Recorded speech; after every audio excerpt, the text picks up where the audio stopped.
This is how things are. For the IMF plan to work, the only thing that is needed is a flexible labor force, willing to submit to the needs and demands of capital.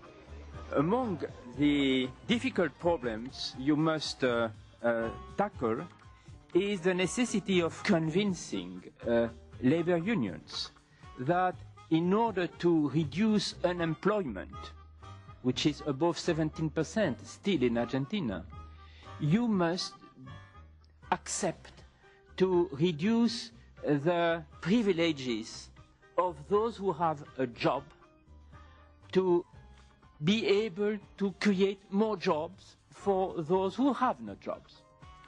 In Argentina, this was known as the labor reform, a transformation of the labor market through laws that restricted workers' rights, the benefits and privileges that they had won through self-organization. Afterwards, precarious and informal jobs grew, outsourcing and unemployment escalated, and the bargaining power of unions decreased. A flexible market is an entry door to transnational capital and to multinational companies. The best investment guarantee for these companies is the absence of an effective regulation. An instance of outsourcing was that of the Spanish newspaper El País. Copies were printed by a printing company with serious problems about the wages paid. A razón de 7 pesos por día veníamos ganando y teníamos casi 5 pesos de viaje nada más. O sea que veníamos a gastar plata, no veníamos a ganar el pan que nos corresponde a cada uno de los compañeros que tenían que llevar a la casa, no alcanzaba a cubrir eso. Until the day when the workers said enough is enough. Cuando nosotros decidimos no sacar el diario, ellos lo querían hacer. Entonces nosotros ¿qué hicimos? Agarramos, le cortamos el papel, nos paramos delante de la máquina y no se hace el diario y no se hizo el diario. After having gone bankrupt, Cooperativa Gráfica Patricios today is a factory managed by its own workers. Cases like this multiplied across the country, as with Cristal Avellaneda, a manufacturing plant that was slowly stripped of its assets by the owners until it was pushed to bankruptcy. Today, this plant is also managed by its own workers. Así que las circunstancias fueron las que nos reagruparon, la necesidad me parece. Si llegamos a donde estamos fue porque el modelo liberal triunfó. Nos hemos visto obligados a tener que tomar una fábrica en nuestras manos. Entonces, ¿qué nos queda a los laburantes? ¿Qué nos queda a los que vamos a dar clase y nos encontramos con que los pibes no comen y que se te desmayan a media mañana? O que se le tienen todos los dientes estropeados a los 11, 12 años, o con los padres de esos pibes que los ven mendigar y juntar cartones cuando hacía 7, 8 años atrás tenía un auto. ¿Qué nos queda? Lidia worked at a factory as a skilled shoemaker, but the company closed and she lost her job. Her husband worked 8 years for the state-owned telephone company, and after privatization, he was laid off.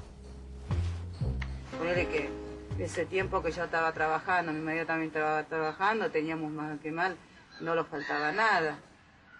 Y adaptarme después a note que ya me iba faltando, es como que sufrís. Es agachar la cabeza. Lidia is one of the thousands of cardboard collecting women that have multiplied in the country after the crisis. ¿Cuántos cartoneros? En ese tren blanco vos entras, hay mucha gente que tiene todo su oficio. ¿Y de qué les vale?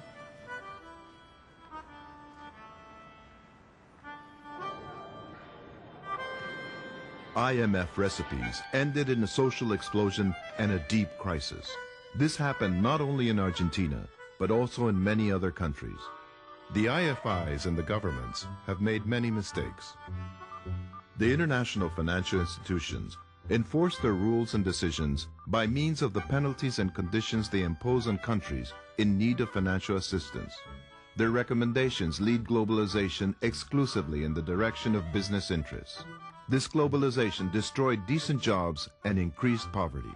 It produces wealth for the very few. It harms many people. To counteract the power of the IFIs and have international standards respected, a counterpower must be created, the power of workers. Democratic unions are the most important and effective means to protect the rights and standard of living of workers throughout the world. In the age of global institutions, global companies, and a global economy, workers need global unions. As a global union, Union Network International, UNI, can make workers stronger. It can ensure respect for international standards for workers' rights. It can fight against global exploitation and poverty. In UNI, together, we can do it.